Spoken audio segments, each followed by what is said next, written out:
Secondly, this is important, the session is on record, so I guess I'm telling you after the fact. Sorry about that. Thank you. Yeah, we'll restart the tape. There's a mic in front of me, so I assume that. Yeah, well, in press.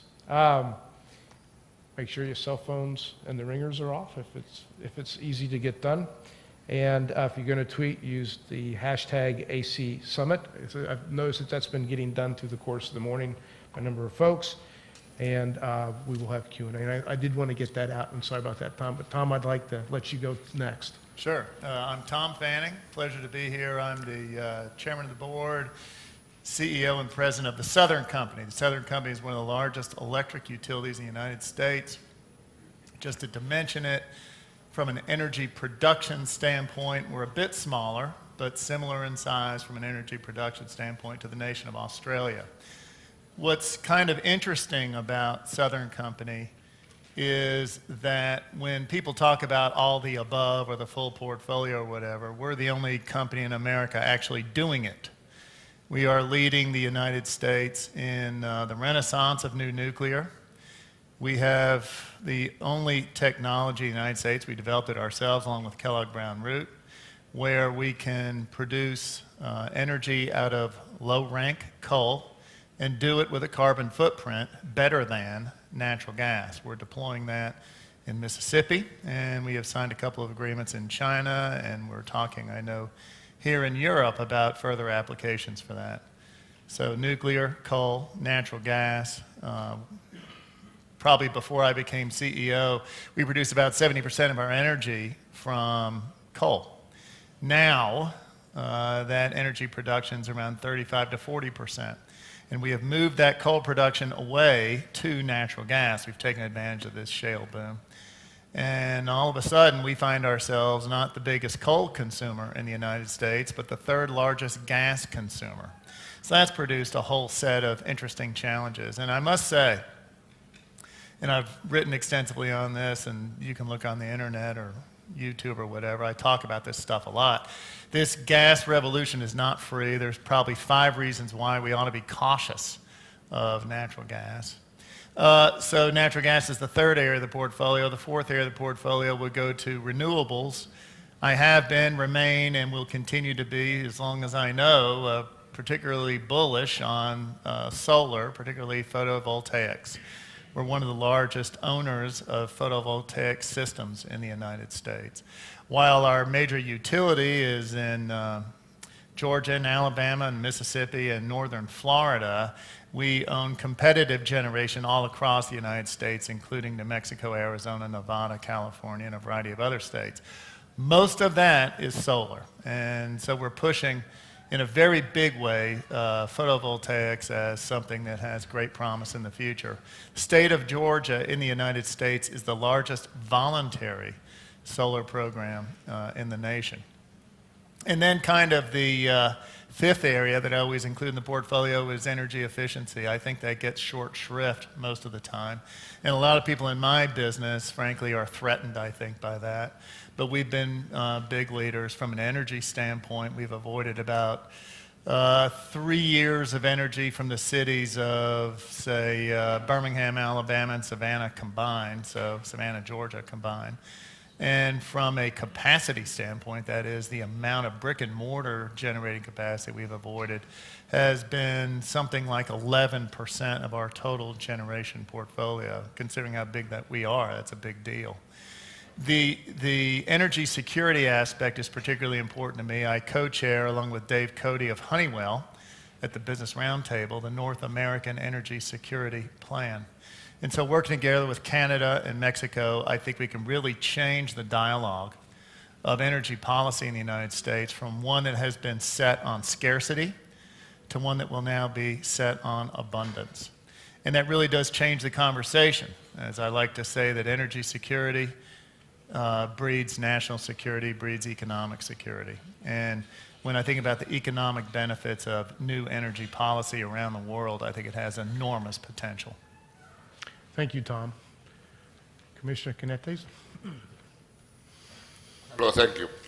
When I saw the name of the panel, critical sources of energy supply and demand in the 21st century, having in mind that I have taken office 20 days ago, I started to think what is it going to be all about. But I have some clear ideas. The first one is, it's clear that global demand of energy is going to increase. It's also clear that in the case of the European Union, we are now a sixth, 1/6 of the global demand of energy in the world.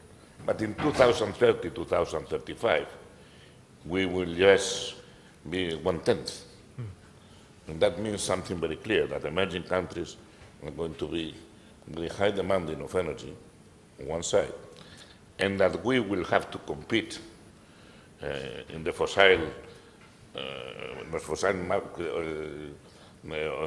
fuels market with new emerging countries, and it's going to be a fierce competition. And that leads me to point out the main problem that we have in the European Union, we have it in the energy sector. But one of them is a problem of competitiveness. We need secure energy, that's for true, and we have the whole problems of energy security and the actual difficult geopolitical situation in the world, all over the world, and all over the places where they are the big providers of energy. It's very curious that probably the conflicts are always in areas very sensitive to energy. But we have also a problem of competitive energy. The prices of the gas for the European industry are 3 times more expensive than for the North American industry, and 20% more expensive than the Chinese. And in the case of electricity, our situation is our prices, retail prices, are double than those in the United States and 12% higher than those in China. And we compete in the same global markets. So we have a problem of expensive energy globally. And we must have, then we need to reform the functioning of the internal market, and the European Commission is going to launch a European Union strategy. One of the pillars will be developing a much more transparent and interconnected and competitive European internal market. That would be for sure. But at the same time, we must comply with the new demands of climate change, who makes things more complicated because we can turn to other sources of energy like renewables, in which the objective of the European Union, the objective that the President of the Commission says, is being world leaders in renewables. And the transitional objective for 2030 is achieving 27% of renewables. Renewables energies at the moment have required big levels of subsidies, and it's very clear that that raises another concern. So we have a problem of energy security, we have a problem with the prices, internal prices we are facing, and that obliges us to diversify our sources and the routes of supply in order to avoid the problems that the different geopolitical situations can raise. It's a fascinating situation, but it's a problem that must be solved, because unless we are able to tackle with all the 3 problems at the same time, we will face a very difficult situation. We can face scarce situations of scarcity, we can face high price in energy, and we will not be able to fulfill our commitments with climate change. So it's a fascinating world, and if you ask me what is going to be the final outcome, I'm sure that the European Union will consistently make the necessary reforms to tackle with all the 3 problems. We are going to try to diversify our providers, suppliers. Imagine that at the moment, for gas, we are depending 60% of Russian imports at the moment, and there are countries who have a dependence in the European Union of 100% for gas, for electricity, for a single supplier, which is quite complex. We will also try to have developed autonomous sources And it's proving difficult because experiences like shale gas and like fracking that in other areas have been developed, in our case, they find a public opinion which is reluctant to admit it, and it's taking time in order to develop these new techniques and make them admissible to our citizens. And we also have to develop renewables with a system of retribution that doesn't make bankrupt all the treasuries, because the first experiences led us to a very fast-track development, but at huge costs. And now we must rethink how we finish in develop renewables that are going to be very important in the future, and innovation, technology for storage will be of the utmost importance, and if we keep on solving all the little problems, we will end with competitive energy, clean energy, and safe energy. Thank you, Commissioner. Radnag.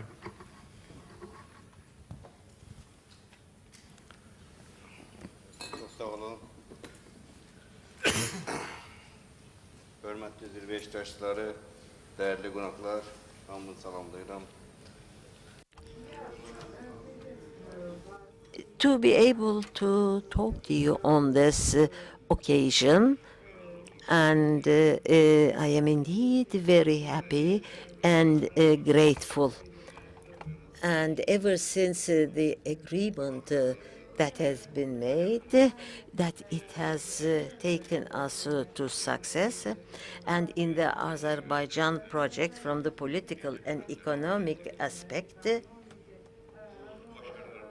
and in these successes, we have today the area, which is major energy projects, have a key role in that, and the natural gas projects today in Azerbaijan is the worldwide center. Development of the Southern Gas Corridor with Azerbaijan's initiative has made a great contribution to these achievements. Azerbaijan's gas production is expected to increase to 40 billion cubic meters by 2021. Considering the fact that natural gas will become the most critical energy resource following oil in the world energy supply, higher natural gas production rate will further increase Azerbaijan's role in ensuring the energy security. And that it has shown us Europe and Turkey's energy outlook for the upcoming period indicates that the region will have a greater need for imported energy. And EU and Turkey was 560 BCM in 2013, while gas production of the same year was only 200 billion BCM. 360 BCM gas was imported. It means that European Union is 64% dependent on imports. This number is as high as 98% in Turkey. Several researches carried out by the different institutions indicate that gas consumption of the EU will rise to 610 billion by 2030. This is mostly based on closed nuclear and coal power plants, as well as the growth in Europe. Besides the EU's gas production, which is distributed to Europe from Norway through the North Sea, is expected to decline to 40 billion. This means that Europe's gas production will decrease to 160 BCM, and thus its import dependency will increase to 80%. 80% of this imported gas is transported to Europe via pipelines, while 20% is delivered as LNG. There are three operational center corridors. The first one transports the gas resources in Norway and UK through the North Sea. And the second corridor, known as the Eastern Corridor, comes from Russia, and the third corridor comes from Africa, Algeria, and Libya through the Mediterranean. The remaining 20% gas is delivered as LNG from Nigeria and Qatar and other sources. Europe imported 136 billion gas from Russia last year. This indicates that Russia dominates more than 30% of the European gas market. According to international organizations' predictions, this export will increase by 100 BCM and reach to 236 BCM by 2030, even under the most favorable conditions. As the second largest gas supplier of Europe, Norway exports 112 gas to Europe and holds 51% of this market. North Sea resources are in decline, and it is estimated that those resources will decrease by 20 BCM and become 90 BCM by 2030.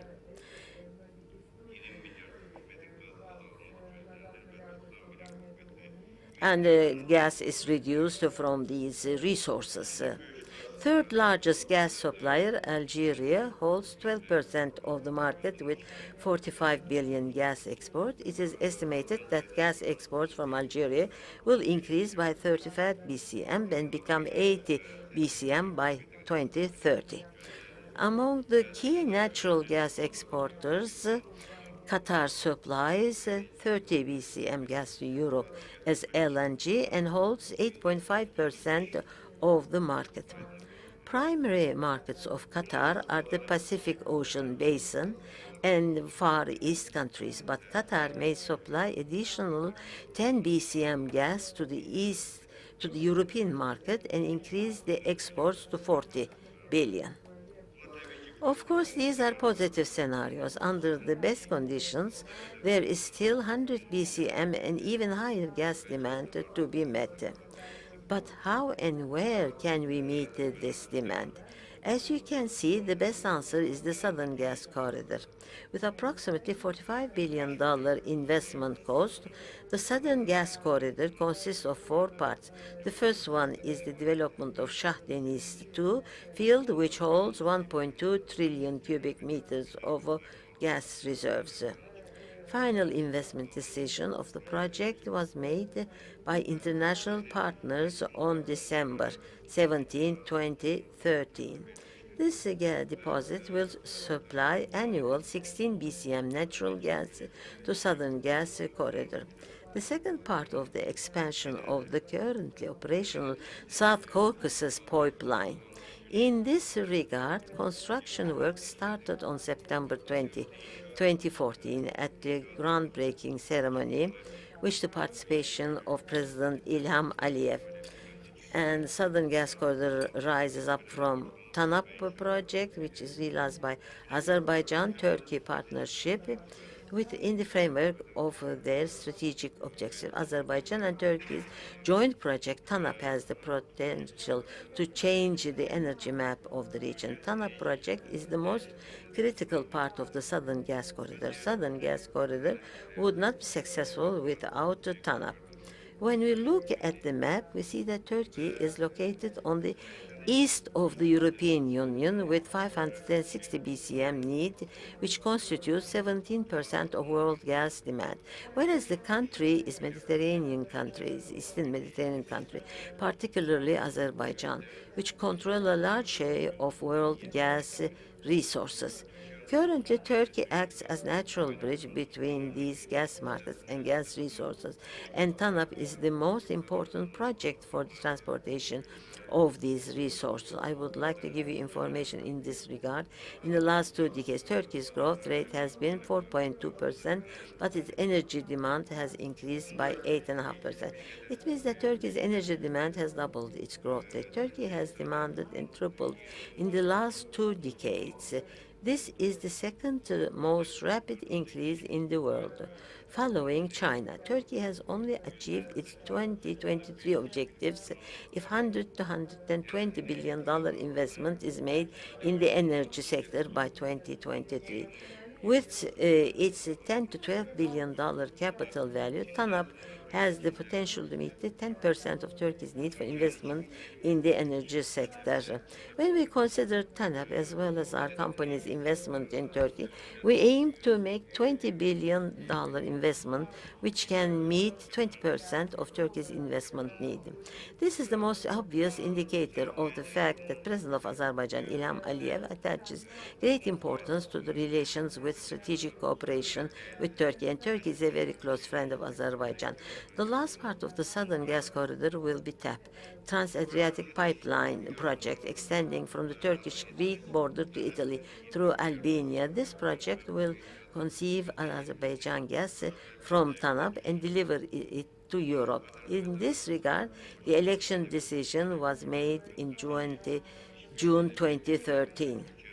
Lastly, I would like to express my sincere gratitude to the President of Azerbaijan, Mr. Ilham Aliyev, the President of Turkey, Mr. Recep Tayyip Erdogan, the Prime Minister of Turkey, Mr. Ahmet Davutoğlu, and the Minister of Energy and Natural Resources, Mr. Taner Yildiz, for giving us great support for the implementation of these projects, for believing us and following up each step from the beginning to the end. As SOCAR, we will always continue to support the development of our region with the aim of increasing regional and global cooperation and ensuring energy security throughout the world.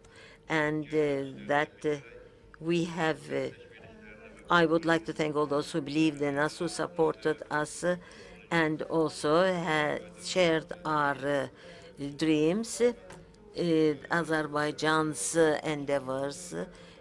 And I would like to thank the Prime Minister of Turkey, Ahmet Davutoğlu, and Minister of Energy, Taner Yildiz. I would like to thank extensively. And if they had not been a part of this project, it could have been often difficult to put this project to life. And in our area, that we will increase global cooperation, and that the whole world will observe this and share it, and we hope that we shall continue in the same manner, and we shall continue like we have done up till today.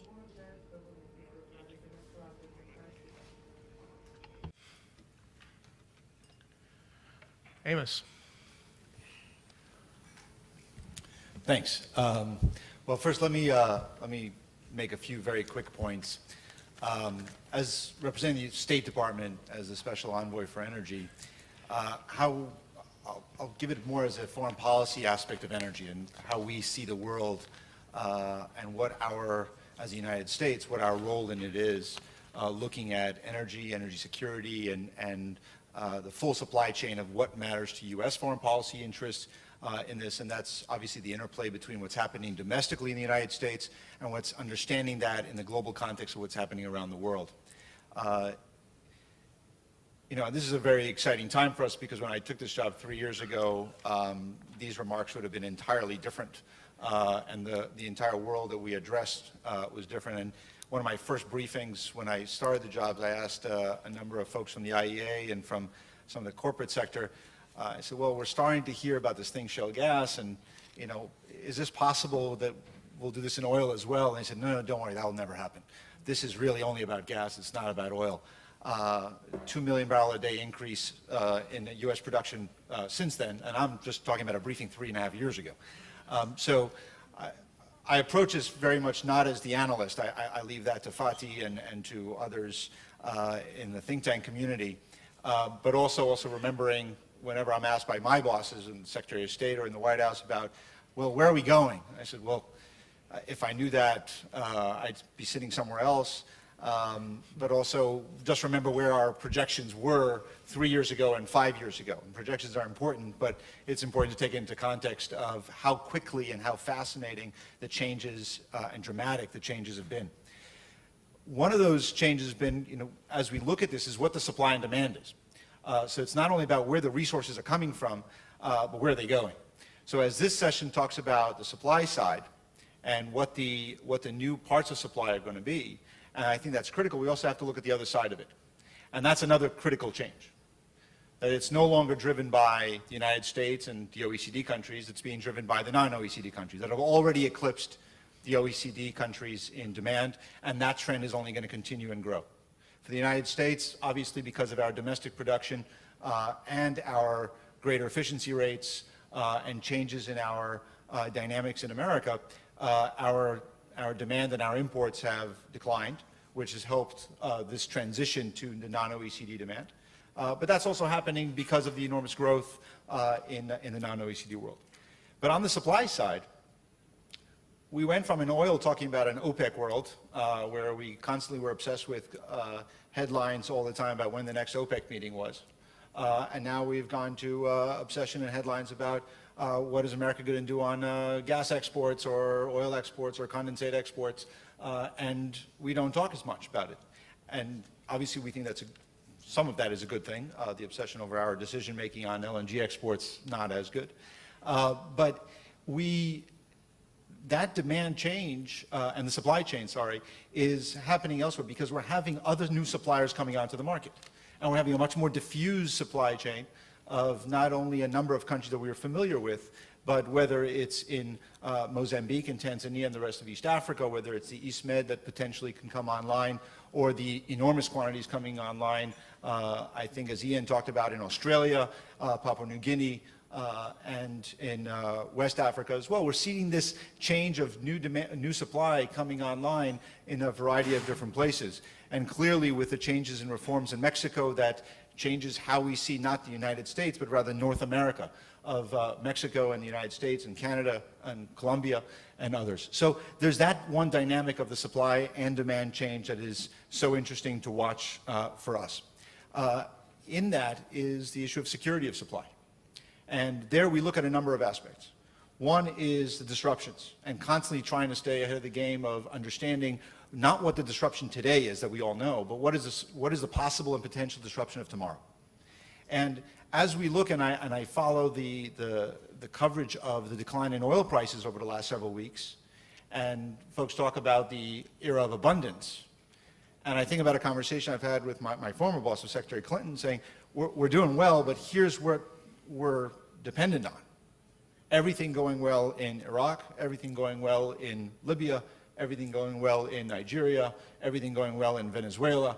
And you start getting to the point we have a lot of risk that is there. Now we're going to have to work with all these countries. That's in our interest, to work to make sure that we don't have disruptions. Because our interest is to make sure that we have, as to the degree that we can, a balanced energy market and one that is free of these kinds of disruptions. But the security of supply doesn't end there with the disruption potential. And that's without, by the way, talking about natural disasters that could happen that would put us in a vulnerable position. But then as we looked at June 16, when supply of gas from Russia to Ukraine ceased, not knowing if that's going to reach into the winter or not, and we came pretty close, that's another security of supply. And that we consider to be, while it affects Europe, and we are not on the chain of supply of Russian gas, but that affects our economic security and our national security. And as it impacts European energy security and economic security, it once again affects our national security from that perspective as well. And therefore, it is in our interest to work together with the new commission now, and as we did with the previous commission, to look at what are the things that we can do together to enhance that. And that is the diversification in the true sense of the word.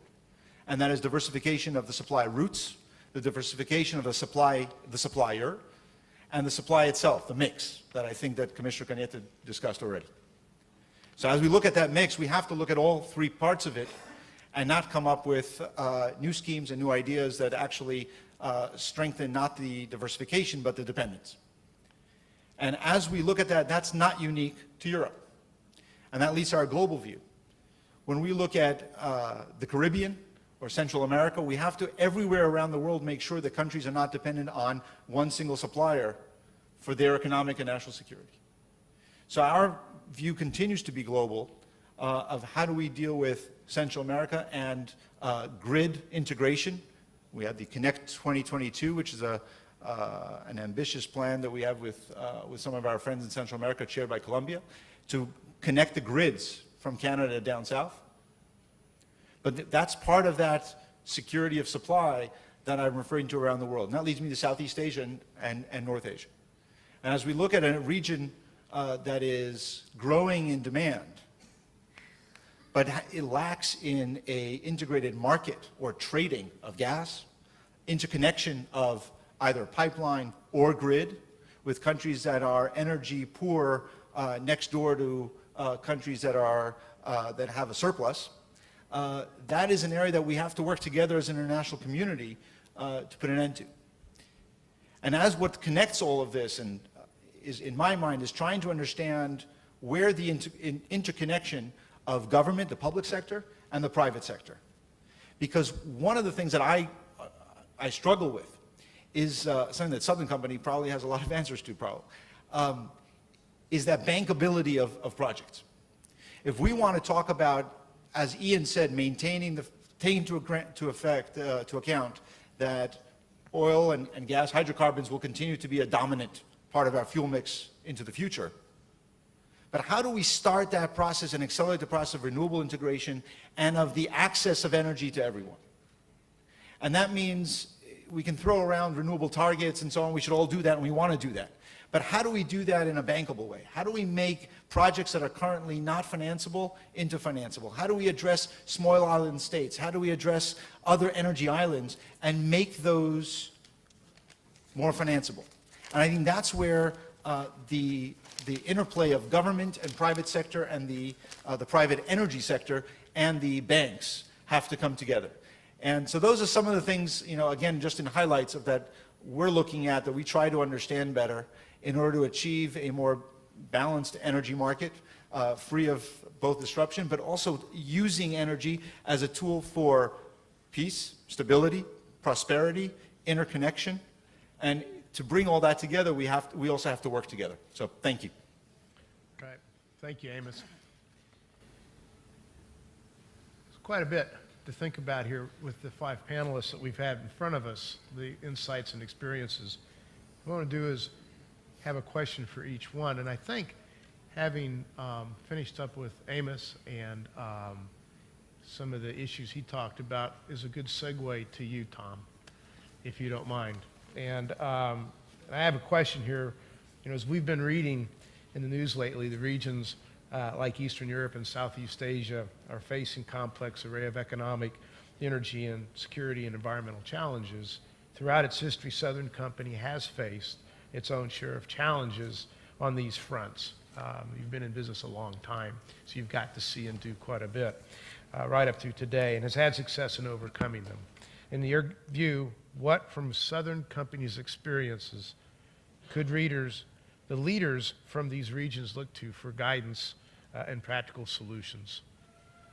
Yeah, thanks for that. So I'd kind of go to one point I made and one point I didn't make, and one is the value of the diversified portfolio. We are the only company in America doing new nuclear, 21st century coal, natural gas, renewables, energy efficiency at scale. And at scale, the portfolio has tremendous value. Got to understand that putting too many bets in any one of those sectors doesn't serve you well over time. And I think as we tend to think about the hydrocarbon sector, particularly natural gas, as this wonderful thing, it does have a significant amount of risk. And in fact, if I were to think about the overall risk of the portfolio as we move closer to a volatile kind of commodity like natural gas, I'll bet you the risk of the portfolio is probably up 50% or more. So we really do need to think about kind of avenues around that. It is a logical bridge to the future. It is not ultimately the future that we should be seeking, and therefore it is renewables and it is nuclear in my view. And then as a proxy for nuclear, it is coal with carbon capture technology, which is one of the things we're developing. Theme that I didn't talk about that I should, and I think it's very important. We can't, from an energy policy standpoint, and we're so lucky right now to have energy policy be able to be set by abundance if we just let it happen, not by scarcity. Then, in fact, I think we have the time to create our own future. One of the things I'm proud of Southern is that we're the only company in America in my industry that does proprietary, robust research and development. And in fact, we've developed, along with our partner Kellogg Brown Root, this technology to take coal and make it cleaner than natural gas in its ultimate consumption. And when I think someone mentioned in a panel earlier today about the value of new kind of developments in the micro scale, like distributed generation, particularly rooftop solar, or a variety of other things there, in essence, I don't really think those are disruptors. What are disruptors are technology advancements that I bet you everybody in this room is underscoring as we sit here. And when I think about kind of where energy when I think about the segments of the industry, I always break it into make, move, and sell or consume. And I think the real disruptors potentially are in the notion of storage, which we've never really cracked the nut on. And I think with battery technology or storage at a mass scale, for example, pump storage hydro, or where you can basically compress air under the ground and strip it out during high peak periods, compressed air energy storage, those kinds of applications I think will make sense. The other kind of disruptor will be how people consume energy. It's funny, one time in my career, I guess I've had 15 different jobs at Southern Company since I've been there, and one of them was CIO. Now, you all know in the American vernacular, CIO stands for Chief Information Officer. I think many days I thought that stood for career is over. But I can tell you that the power of technology in terms of how we consume and the data around that is something that we have not yet tapped. We're having active discussions on a variety of fronts all over the place with people like Nest and everything else. You should know that a Nest thermostat is an adaptive thermostat to your house. It kind of measures your behavior and adapts the home accordingly. You've heard about the famous Bill Gates, right? He walks in his house and he goes into a room and there's a picture on the wall, and it's the picture he likes to see. And when Melinda Gates walks into that same room later, it's the picture Melinda Gates likes to see, right? And when they both walk in the room, it's the picture that Melinda likes to see. Well, anyway, what you can do, I think, in the future is imagine control equipment where microchips become so pervasive, and this is not far in the future. Anything with say an asset value of $100 or more will have its own smart chip. And what now I'm currently referring to as this adaptive Nest thermostat really becomes a server for your house. And so in essence, your whole asset base within a residence or a business or a commercial property becomes adaptive. That has the potential to be disruptive and really change. So the two comments I guess I leave you with: one, bet on the portfolio, not on any one of the pieces of the portfolio. And two, create your own future. Invest in technology innovation. And my sense is whenever we draw these curves into 2050, we're way underestimating the unknown unknowns in terms of disruption, in terms of how we may either produce or consume energy.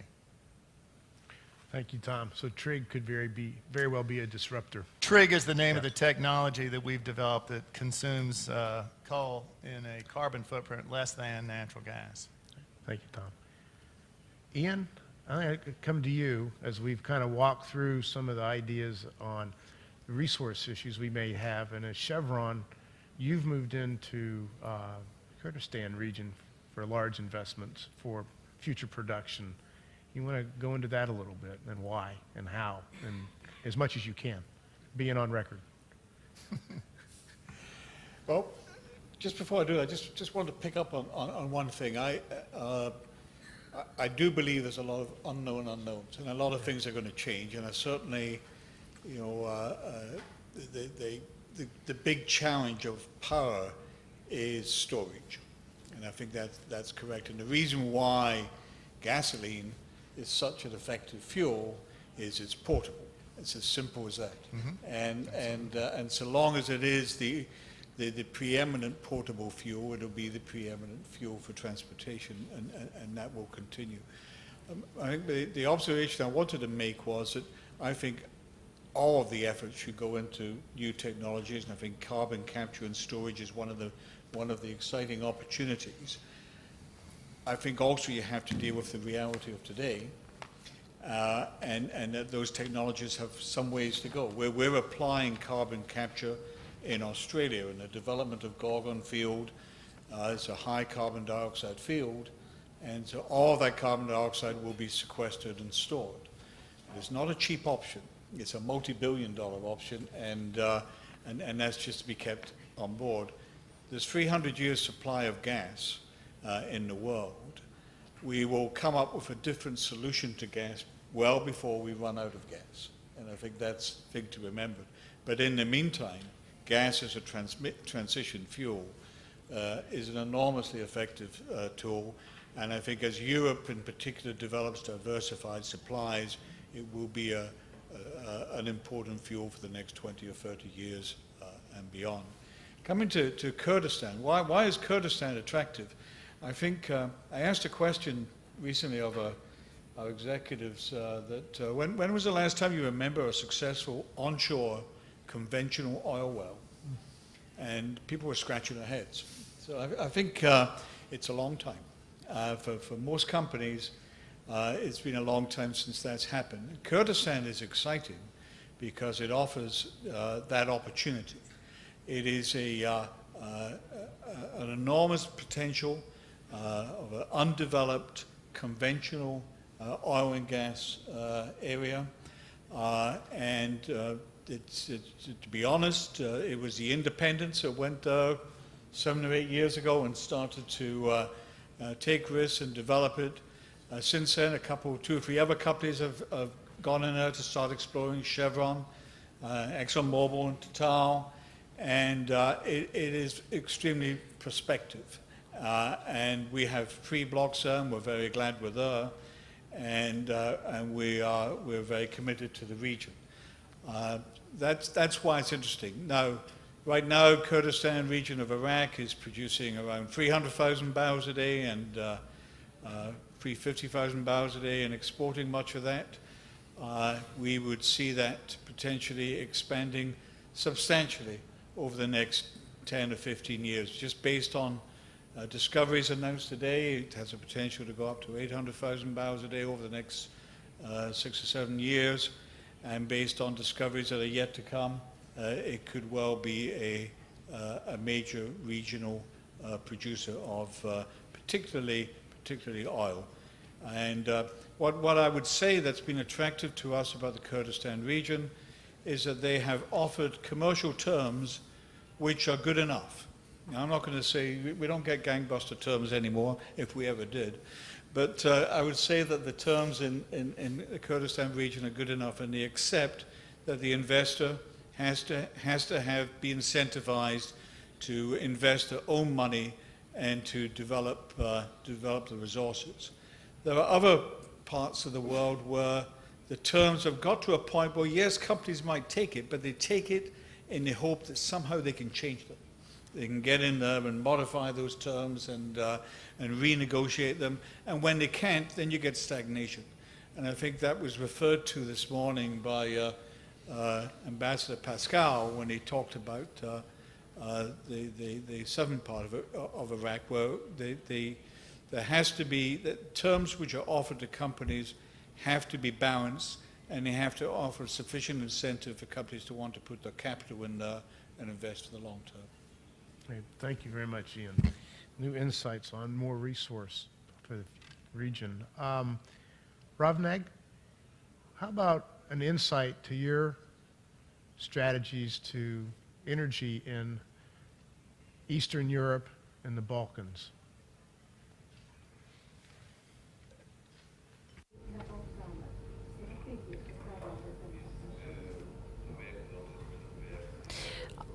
We, along with our U.S. friends, as countries join in forces, we are able to benefit from the opportunities.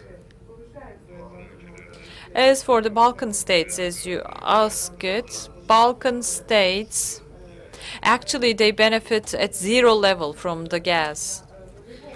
And these countries, in order for these countries to develop,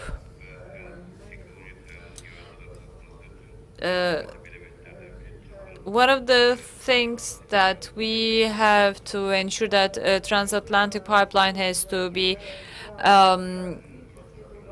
initiated. Once that is initiated, we believe that Balkan states will become an attractive market, and it will offer interconnectors, and thus a transoceanic pipeline will be completed, or interstate, meaning Turkey, Bulgaria, and Greece transition may be established, or an intergovernmental interconnectedness may be offered, so that this is offered to the Balkan states and that they start benefiting from the gas from our region. And thus, Balkan states, being at the heart of Europe, will will be supplied sufficient amount of gas, and this is our plan, and this is our perspective about the Balkans. Thank you very much, Robnek. So we have technology, we have different resources bases come into play. So I'm going to go back to Commissioner Canetes. Commissioner, so you talked about some of the issues that Europe may have, future resource opportunities in plays. We got the environmental issues in front of us as well. So maybe you've heard some new insights to add to what we were talking about as you opened up the session. I made clear that we Europeans were astonished at the development of shale gas. Amos said 5 years ago it would be inconceivable. But when we have started to develop the same techniques, we have faced fierce opposition from environmental organizations, from local towns, and so on. It's quite difficult to develop that technique in the European Union. We have passed a communication establishing an horizontal framework of how should be done in case member state took the decision. As you know, European Union has a treaty under which the member states have the right to choose their own energy mix. So we don't have the ability of establishing an ideal European Union mix. If member states can choose its own one, and we in the Commission cannot impose any member state to do something. We regulate if you go for nuclear, safety goes this way. If you go for shale gas, you must take these precautions, and so on. So it makes things a little bit difficult. What we will have to do is to create the possibility of interconnections and to have a real market. Because one of the important things for investments in the energy sector is having a stable regulatory legal framework. Investors don't like regulatory risk.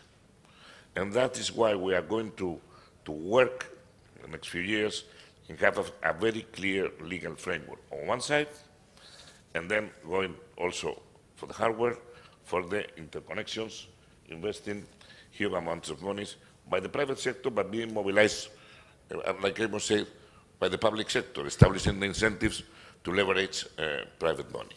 We are going to launch a very ambitious plan, which is the Juncker plan, in which we will launch 300 billion euros in the next 3 years in order to act in areas like infrastructures, like energy efficiency, the interconnectors, and development of renewables.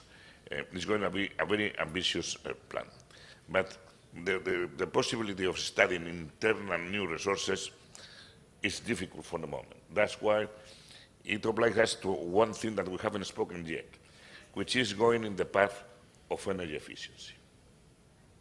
Because one of the most effective tools to reduce external dependency, and the European Union is highly dependent from external sources of energy, is to have well-functioning markets and consumers who do an intelligent use of energy. If you take into account that 40% of the energy we consume in the European Union is employed in buildings, there are huge opportunities in energy efficiency. And also for growth and jobs, because this is labor-intensive, working for energy efficiency. And that's why we have raised the level of our ambitions. Up to 2020, we wanted to go for a level of 20%. Now we have raised our level to go for 27 and possibly 30. And the Commission position is that it was also a binding obligation, not an indicative one, for the European Union. If we go that path, we will have to use new system, intelligent grids, but also smart meters. And also, we have to educate our consumers to use all the possibilities of the new technologies. You can handle your house with a smartphone on a more clever way. You can do anything now. But still the development of smart meters, we are starting it now. We are going to incentivize it. It will be very important for energy efficiency.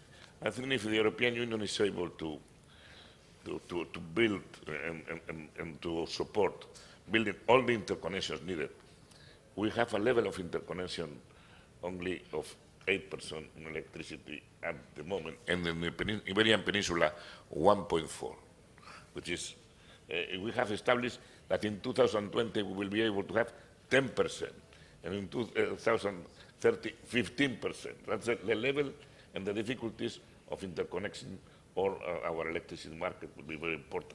But if we are also to support all the interconnectors for gas and support the southern corridor, which has many benefits.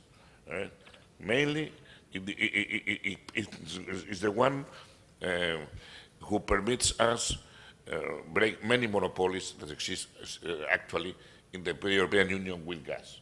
So that's a very important corridor, the southern one, from a geopolitical point of view, from a point of view of security of supply, and also it's going to interconnect many countries and establish better links amongst them. There are many huge tasks. The energy sector is a sector with lots of possibilities.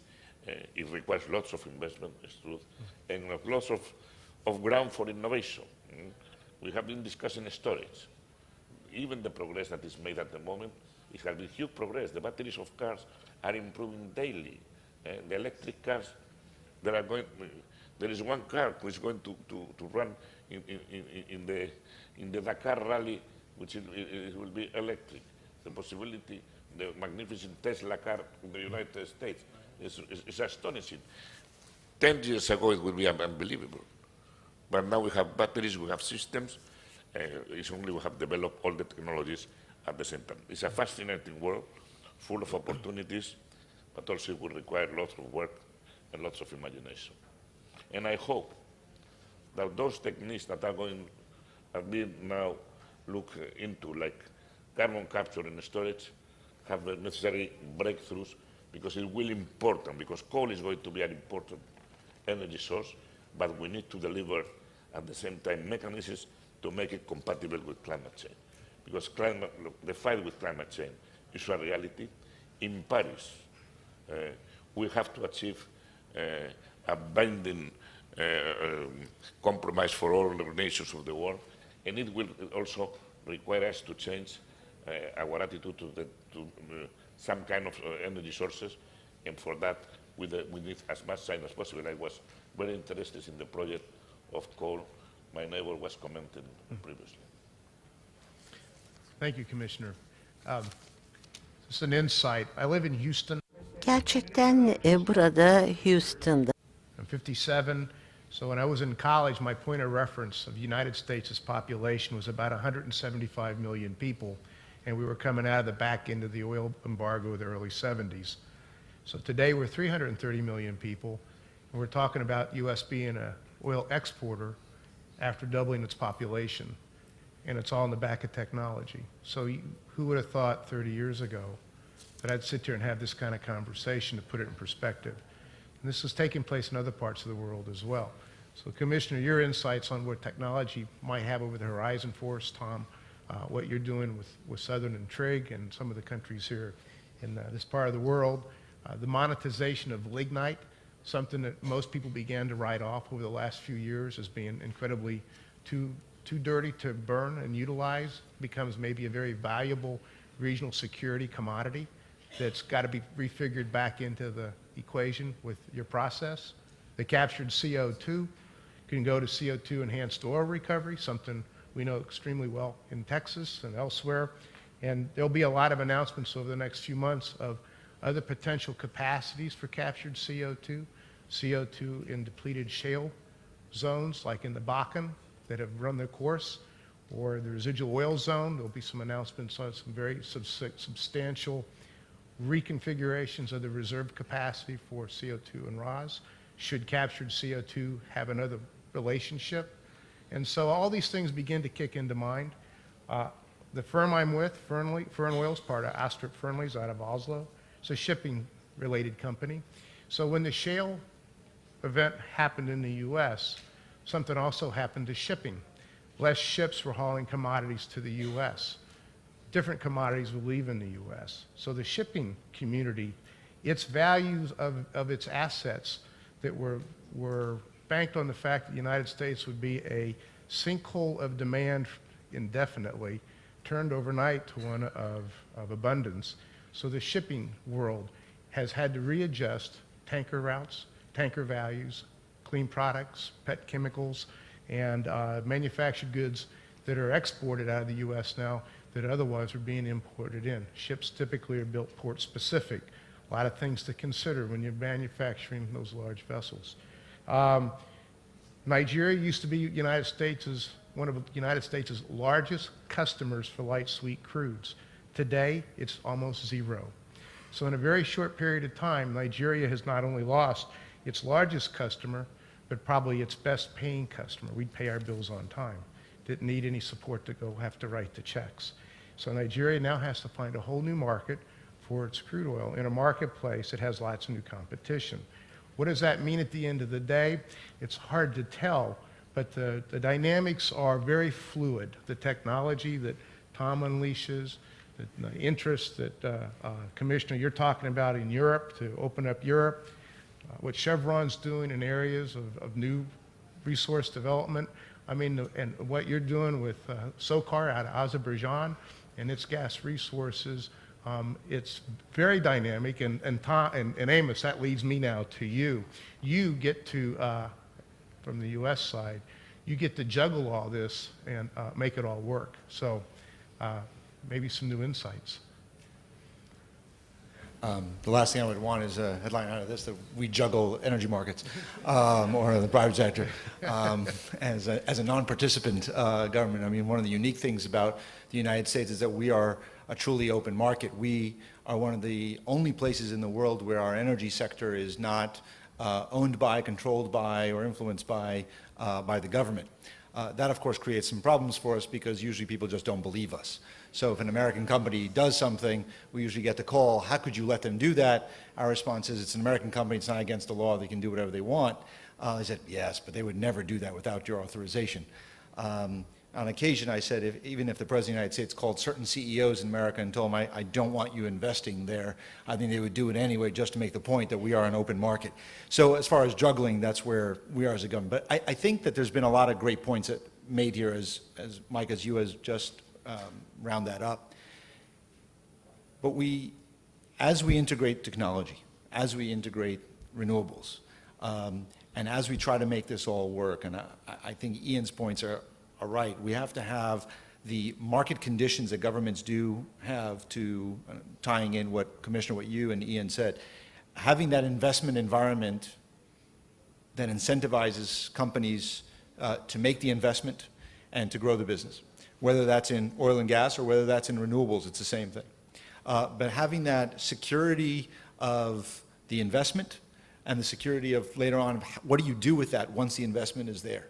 And that's where in some of our most critical markets, in Europe, and I had the opportunity to have lunch with the new commissioner and talk about some of these issues of the new investments that have to be made in the infrastructure to allow the new investments to take hold.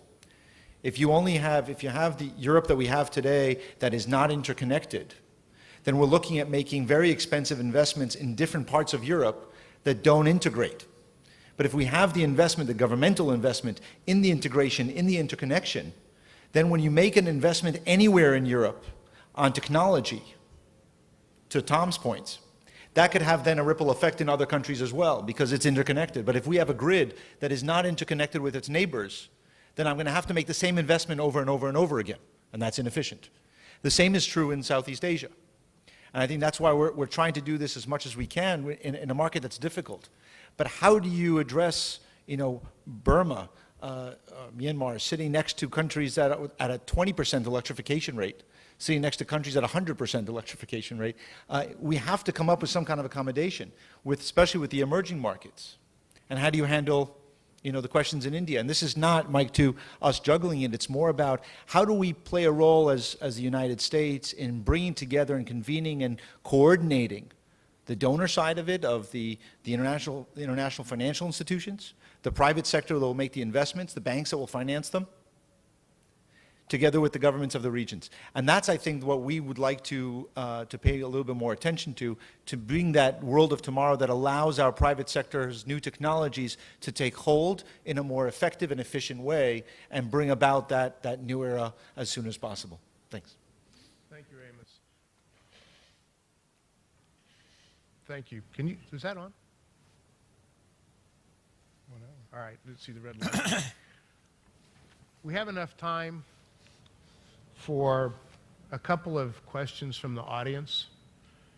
And again, we are on record, so because we do have press in the room and everything, just everybody keep in mind how the questions are asked and how they're answered. And please identify yourself. Yes, Simon Henderson, Washington Institute for Near East Policy. Mr. McDonald said there's 300 years of natural gas in the world, and Mr. Fanning said he could think of 5 weaknesses for natural gas. I was wondering whether one or either or both could explain what the other meant by it. Thank you. Well, wait, I'll stipulate there's a lot of natural gas. Yeah. It's not weaknesses, it's risks. Okay? So the 5 risks are, number 1 is we still have not plumbed the depths of environmental challenges to fracking. Number 2, we still have an enormous capital investment yet to be made around the world for gas infrastructure, including transportation and storage. 3 is we still have to resolve national policies on exports. For example, I support completely free exports from the United States. 4, we still have yet to assess the kind of intensity and ultimate impact of this demand curve shift of the consumption of natural gas. So, for example, in America, we talk about industrial processes moving to natural gas, my own industry moving to natural gas, transportation. I actually drive a Tesla. It's a fabulous car. So, look, there's all sorts of kind of interesting things where annual consumption in the United States would be 2012, 67 BCF per day. Last year, I think it was 70 BCF per day. Some predictions would show that you could get to 100 BCF per day. What happens to price and volatility? And 5, how do you hedge in notional financial markets price and volatility? That still is not as mature as it needs to be. Those are the 5 risk areas. Failing to address those risk areas just makes the consumption of natural gas and the dependence on natural gas risky. It is very attractive in the near term, but it's not a free lunch. Ian. Well, nothing is risk-free, of course, but I'm glad you accepted the abundance of natural gas, and it's because I think the shale gas is we're probably going to find that 90% of the world's shale gas resource is going to be in North America, and it's a North American phenomenon. But the rest of the natural gas around the world is conventional natural gas that's available in many countries, some developed now, some to be developed. One of the world's greatest sources of natural gas sits in Turkmenistan, and largely undeveloped. I would want to make an observation about hydraulic fracturing, because I would. It's been an industry standard practice for the last 50 years, and during that 50 years we've fracked some 2 million wells. It is a safe practice, and one that's been well understood and well developed. Natural gas, as I described it, as a transition fuel. It has the benefit of today, now assuming you don't do carbon capture for coal, but against coal, it is 50% of the carbon dioxide emissions of coal.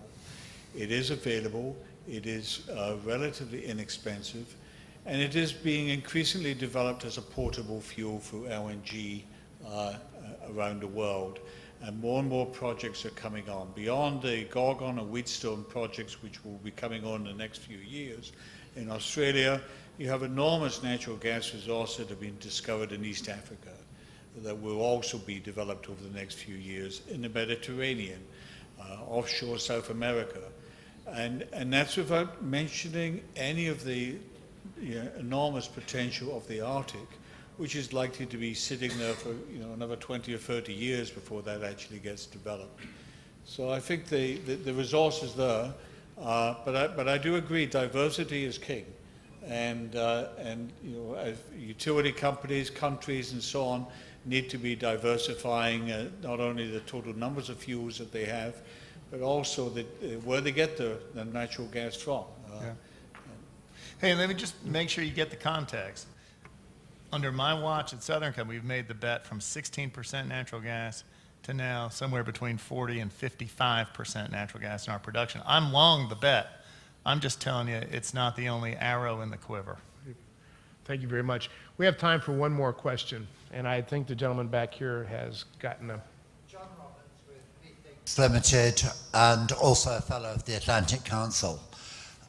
Very quick question to all of the panel. Is it time to introduce carbon taxes?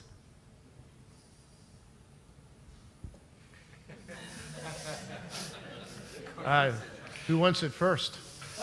I'll take it. Go ahead. I can tell our experience. We have chosen not to go for carbon taxes, but for carbon markets.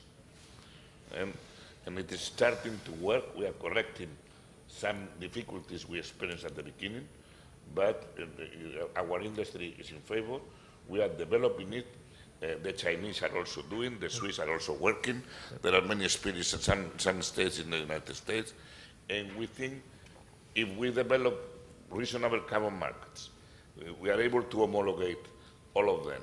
And finally, we then, with a global carbon market, it might be better than going for taxes by different governments for different reasons at different levels.